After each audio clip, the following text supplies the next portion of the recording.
খিচুড়ি খাইতে তুহিন ভাইয়ের খিচুড়ি ঘর।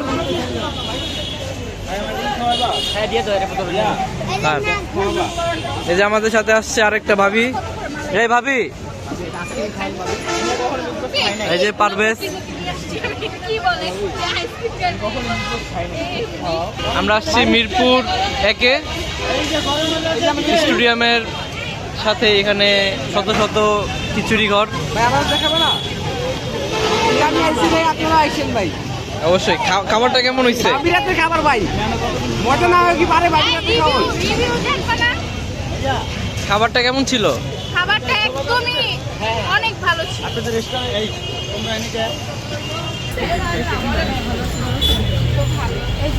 আপনারা রিভিউ দেখে খেতে আসছিলাম। ভালো লাগছে না? হ্যাঁ, অনেক ভালো লাগছে। খাবারের মানটা এইভাবেই রাখবে। দোয়া রাখেন ইনশাআল্লাহ আবার সুস্থ থাকি ইনশাআল্লাহ।